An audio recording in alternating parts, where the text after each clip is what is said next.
Hey hey hey! Mais oui, je suis désolée. J'ai complètement merdé mon retour dans la précédente vidéo. On n'a entendu que moi et mes jérémiades. Mais vous, comment ça va? On approche dangereusement de la fin d'année, la tension commence à monter, les enfants deviennent de plus en plus nerveux.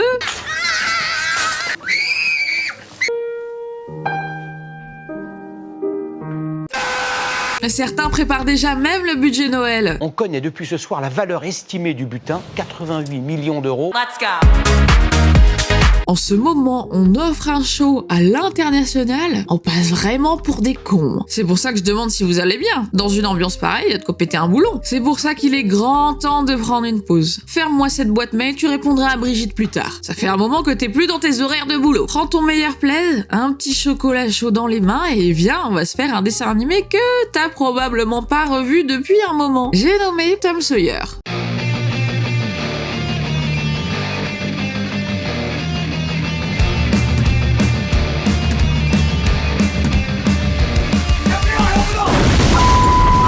À ce dessin animé, il suffit de lancer le générique pour réveiller des souvenirs d'après-midi sur le canapé après une journée d'école. Tom Sawyer, c'est l'Amérique, le symbole de la liberté. Symbole de la liberté.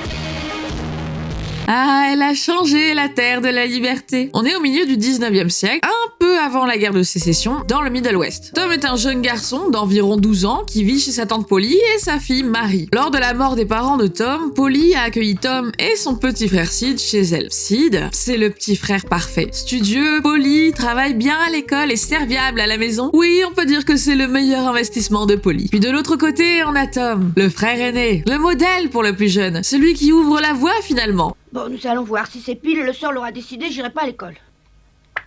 Oh, quel guigne s'efface. Fais-moi voir tout de suite.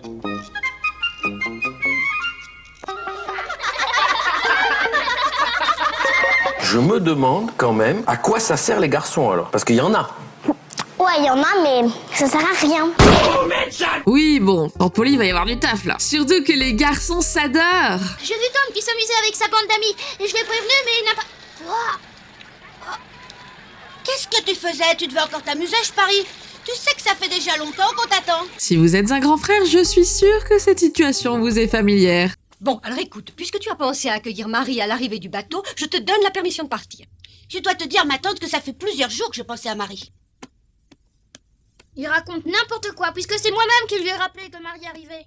Il s'amusait à Robin des Bois. Sans moi, il y serait encore. Et si vous êtes le petit frère, je suis sûre que vous avez eu vos moments de gloire. Tom, il aime la liberté, marcher pieds nus, dormir, esquiver l'école, faire des bêtises et surtout passer du temps avec son meilleur ami, Huck. Huck, c'est un orphelin qui a pas eu de chance dans la vie. Sa mère est morte quelques années auparavant et son père était un homme alcoolique et violent. Dans ce contexte familial bien moisi, Huck décide de vivre seul dans la forêt, de vivre de la pêche et de ce qu'il peut trouver. Bien évidemment, il peut compter sur la générosité des autres enfants pour l'aider au quotidien. Et je précise bien des enfants parce que déjà à la base, les autres enfants ne voulaient pas l'approcher, mais grâce à Tom, ils ont changé d'avis, mais surtout parce que tous les adultes de la ville sont bien au courant qu'il y a un enfant seul dans la forêt, que ça rend triste tout le monde, mais... On s'en bat les couilles, on s'en bat les couilles, on s'en bat les couilles. Bon, on peut le laisser se démerder, il finira bien par crever dans la forêt à l'abri des regards. C'est génial! À les adultes dans ce dessin animé, Vous êtes déjà pris une bonne tarte dans la gueule? on en reparlera après. Tom donc aime s'amuser plus que tout et néglige assez régulièrement les petites corvées que lui donne sa tante. Pourquoi tu restes là? C'est pas la peine de perdre ton temps à me surveiller. Je me sauverai pas, tu le sais bien. 5 minutes later. Hé Tom, dis-moi, moi je pourrais essayer aussi? Qu'est-ce que vous en dites? C'est vraiment magnifique, Billy. Tu peins très bien. Merci. Hé Tom, laisse-moi te remplacer et peindre un peu cette palissade. Oh non, je regrette, Joe, mais c'est pas possible. Je t'offre ça. Tiens, prends tout. Je te les donne. Tiens. Joe Harper appelle la palissade pendant 2 heures entières. Pendant tout l'après-midi, les garçons du voisinage se sont succédés devant la palissade. Ils me suppliaient de les laisser peindre. Ah, si Tom était né à cette époque, il vendrait des formations basées sur des pyramides de Ponzi. Ce garçon ferait un malheur. Mais le plus grand désespoir de Tom, c'est bien l'école. Qui a eu cette idée folle un jour d'inventer l'école? Ah, l'école, l'époque des meilleurs souvenirs. C'est bon, je me casse. Merci à tous, à bientôt, ciao. Monsieur Dobbins est un professeur qui adore son travail. Monsieur Dobbins aime apprendre aux enfants l'arithmétique et l'orthographe. Il n'est pas du genre à laisser les enfants se débrouiller pour qu'ils puissent réviser ses leçons de médecine dans le but de devenir docteur. À cause de Tom Sawyer et de la perturbation qu'il a créée, je n'ai plus envie de continuer la classe. Alors vous allez travailler chacun de votre côté. Alors aujourd'hui, on invente un exercice, on le fait, on le corrige, tout seul et en silence. Vous avez 45 minutes. Monsieur Dobbins est un bon professeur, soucieux du bien-être de ses élèves. T'es vraiment menteur, mon gars. Époque où les châtiments en guise de punition sont autorisés, on peut dire que Monsieur Dobbins a le coup de cravache facile. T'es une merde! Tout ce quotidien est un jour chamboulé lorsque Marie revient de Saint-Louis où elle a passé un mois à étudier. Toute la famille est là pour l'accueillir et parmi les voyageurs qui descendent du bateau, Tom aperçoit... Ah, le premier amour, celui qu'on croit éternel. Une création de Dieu parfaite. Très vite suivi des premières déceptions. Non, je suis pas aigrie, qu'est-ce qui vous fait dire ça? Mon instinct ne me trompe pas souvent. Cette demoiselle vient d'arriver avec sa famille, dont le père vient d'être promu nouveau juge de la ville. Elle s'appelle Becky et je sais pas, je lui trouve une forte ressemblance avec Annabelle. Mon Dieu! Becky s'intègre très vite à la bande et une petite amourette va naître entre Tom et elle. La vie suit son cours pour les enfants, Tom enchaîne les bêtises, que ça soit en solitaire ou en compagnie de ses amis. Par exemple, lui, Huck et Ben, le fils du commerçant, décident un jour de fuir leurs parents, pour ceux qui en ont. Et d'aller vivre comme des pirates sur une île. Après quelques jours et des recherches extrêmement hasardeuses de la part du shérif de la ville, ils sont déclarés morts et des funérailles sont prévues. C'est affreux, Marie, je suis complètement défaite devant cette épreuve, je n'arrête pas de pleurer. Je sais bien, je suis triste moi aussi. Bonjour, John. Ah, bonjour. Nous sommes vraiment désolés de ce qui est arrivé. Nous vous présentons toutes nos condoléances. Ah, je savais que ça finirait mal. Mais qu'est-ce que vous vouliez que je fasse? Bonjour, John. Ah, bonjour. Nous sommes vraiment désolés de ce qui est arrivé. Nous vous présentons toutes nos condoléances. On bat les couilles, frère. Ça, c'est encore un bon papa. Bon, c'est bon, on a perdu Ben, on va pouvoir commencer à faire des économies. Qu'est-ce qu'il bouffait, cet enfant? Tom, ayant eu vent de la date des funérailles, il propose à ses camarades de réapparaître le jour de l'enterrement. Ah! Oh!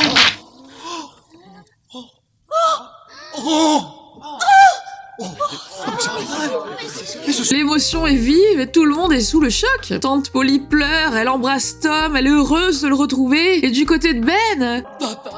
Ben! Petit chenapan! J'ai rien à dire. Après, est-ce qu'un homme qui semble avoir plus d'empathie pour son caca du matin que pour son fils aurait pu agir de façon plus paternelle? C'est non. Merci Julien. Et pour en ajouter une couche, leur professeur Monsieur Dobbins, un homme que vous avez compris, pas du tout abusif, décidera lui-même le lendemain d'offrir une correction aux deux garçons à coups de cravache. Heureusement, l'année scolaire se termine, c'est enfin les vacances. Il pleut le premier jour des vacances. What a loser. Combien d'entre nous ont connu cette déception lors du premier jour des vacances? Combien, s'il vous plaît? Mais bon, le temps se calmera bien vite et les enfants pourront profiter des beaux jours pour participer à un anniversaire, pêcher, magnifique prestation de Becky qui n'hésite pas à mouiller la robe pour choper le poisson, se faire adopter contre son gré parce qu'on nous a dit qu'il y aurait du gâteau. Alors oui, il va y avoir une tentative d'adoption de Huck par une tante à Becky. C'est louable. Mais quand le principal intéressé n'a pas été informé de cette adoption, comment voulez-vous que ça se passe? Elle te demande si tu veux être adopté par elle. Tu sais, ma tante, on ne lui avait rien dit. C'est pour ça qu'il est tellement surpris. Mais moi, j'accepte pas! Et attention, l'une des raisons de refus de cette adoption va briser votre petit cœur. Il y a une autre chose que je trouve gênante. C'est que si je déteste mon père, j'aime ma mère comme si elle était toujours là. J'aurais du mal du jour au lendemain à appeler quelqu'un d'autre maman. Voilà, au-delà de la liberté qu'il a acquis en fuyant la société et à laquelle il ne souhaite pas renoncer, Huck n'est pas prêt à appeler une autre femme maman. Et si ce moment émotion ne vous a pas suffi, en voici un autre. C'est toujours les vacances et une troupe de théâtre arrive en ville pour réaliser des spectacles. Et dans cette troupe se trouve Lisette, une jeune comédienne qui va se trouver des points communs avec Huck. Lisette, elle a été vendue au directeur de la troupe par ses parents. Elle a tenté plusieurs fois de s'échapper, mais n'a jamais réussi. Bref, une prestation est prévue en journée pour les enfants et Tom et Huck y assistent. L'histoire raconte la vie d'une petite fille qui a perdu ses parents et qui se retrouve réduite à l'état d'esclave par sa nouvelle famille. La fillette est souvent battue, mal nourrie, humiliée et un jour ses parents adoptifs décident de la vendre. Je suis prêt à payer 50 livres, c'est tout. Alors très bien, prenez-la. Qu'est-ce que je t'avais dit? Les traumatismes de l'enfance. Face à autant de gestes d'amour, il n'en faut pas moins pour déclencher les PTSD de Huck qui se jette sur la scène, suivi par tous les autres enfants pour sauver Lisette. Vive les vacances, vive l'insouciance. Non, mais à part ça, les vacances, elles se passent bien. J'ai trouvé un mort dans l'eau. Ne crie pas, s'il te plaît, ne crie pas. Je te promets que je te ferai aucun mal.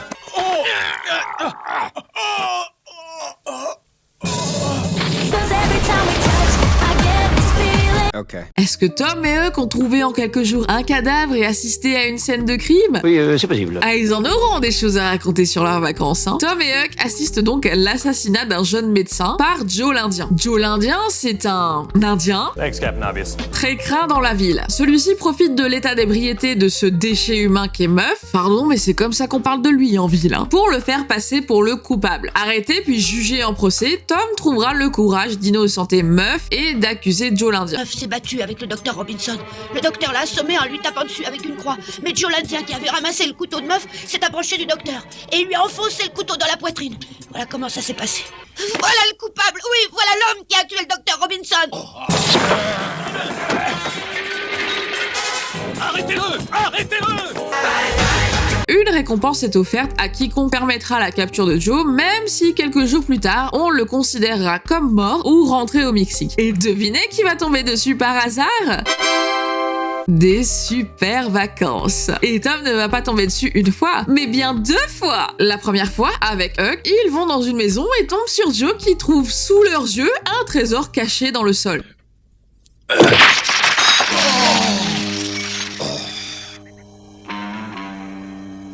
Regarde-moi ça, Joe! Le coffre est rempli de pièces d'or, regarde! Il faut leur trouver une cachette un peu plus sûre. Pour le moment, transportons-les dans mon repère. La seconde fois, durant un pique-nique où Tom décide de s'exiler avec Becky pour aller visiter une grotte et puis... Tu crois que la sortie est bien dans cette direction? Non. Ils vont se perdre? Et oh bah ça alors, Joe, ça faisait un bail, dis donc! La ville s'étant mise à la recherche des enfants disparus, une battue est organisée dans la grotte avec plus ou moins de confiance. Le shérif en personne et 17 hommes fouillent en ce moment les galeries. Je crois que vous pouvez leur faire confiance. Laissez-les faire. Non, le shérif a laissé courir Joe l'Indien depuis des mois. Je n'ai pas du tout confiance en cet incapable. Merci Polly de dire les termes. Le shérif retrouve les enfants et poursuit Joe l'Indien à travers la grotte.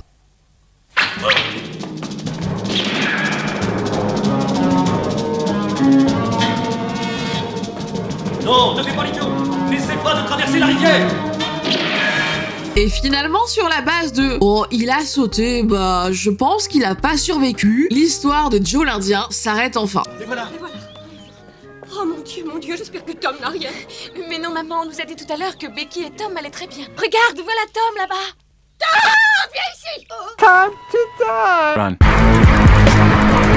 Qu'est-ce que je l'aime, cette tante. Il règne en elle à la fois la douceur et la terreur d'un démon. Pas trop con, Tom et Huck se sont bien gardés de parler du trésor et décident de retourner dans la grotte pour le déterrer. Allez, dépêchons-nous! Oh, ça y est, je viens de taper sur quelque chose de dur! Alors, attends! Oh, c'est bien Allez, lui, c'est bien le trésor. Allez, vite! Allez, dépêche-toi! Moi aussi. Allez, Ça y est, ça y est! Argent, argent, argent, argent. C'était vraiment des super vacances. Les enfants ramènent le tout chez tante Polly qui, après avoir bien repris ses esprits, se renseigne auprès d'un avocat pour le partage du magot. Tom et Huck obtiennent chacun la moitié du trésor. Problème, Huck n'a pas de tuteur légal et il risque de se faire emmerder par des adultes peu scrupuleux. Il est donc décidé pour lui de se faire adopter. Here we go again. Il a pas trop son mot à dire et finit adopté par une vieille dame qui n'a pas d'héritier et qui a sa propre fortune. Autant vous dire qu'il vit très mal cette nouvelle vie. En tout cas, tu as pas l'air de ton assiette, tu as maigri, on dirait. Tom, sois chic, rends-moi un petit service. Lequel? Je voudrais te donner ma part de pièces d'or. Dis oui, s'il te plaît. Mais pourquoi? Parce que si je suis plus riche, j'aurai plus besoin de personne pour surveiller ma fortune et je pourrais retourner vivre dans les bois comme avant. Mais Huck! Écoute, Tom, je te demanderai juste une petite pièce de temps en temps pour acheter le strict nécessaire. Je te donne tout mon argent, tout, tu entends? Tout, t'es d'accord? Oh non, je peux pas accepter. Malgré tout, il va falloir s'y faire car c'est déjà l'heure de la rentrée scolaire. Huck, qui n'a jamais mis les pieds à l'école, ira accompagné de son meilleur copain qui lui apprendra les bases du savoir-vivre sur les bancs de l'école. Mademoiselle, je vais pas faire mon calcul. Je ne t'ai pas demandé ton avis, Tom. Fais les multiplications. Je veux pas. Moi non plus, je veux pas. D'ailleurs, je rentre tout de suite à la maison. Thomas Sawyer et Huckleberry Finn, venez tout de suite sur l'estrade, vous entendez? Qu'est-ce qu'elle nous veut? Peut-être bien nous fouetter. Allez-vous vous dépêcher? Ça vaut encore mieux que les multiplications. Allez, viens.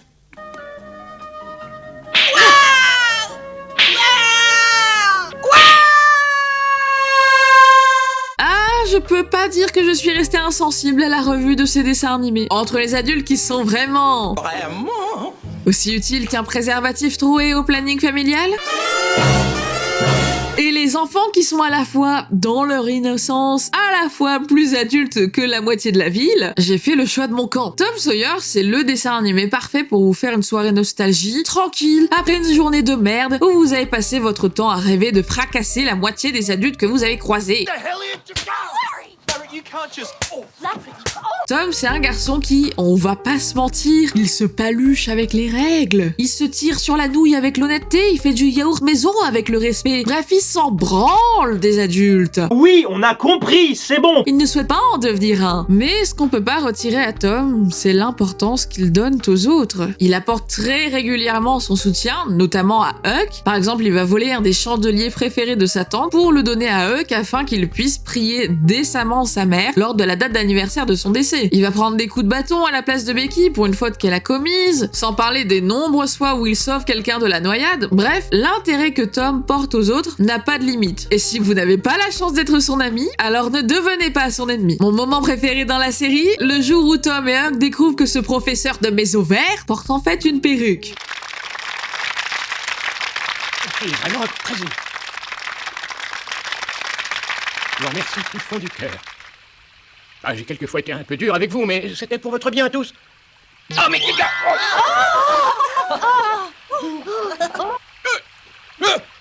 Un pur moment de cohésion entre tous les enfants. Je vous ai mis en description le lien pour aller voir la série si vous le souhaitez. J'espère que la vidéo vous a plu, que peut-être vous allez revoir ça en famille. En tout cas, moi je vous dis à la prochaine. See you!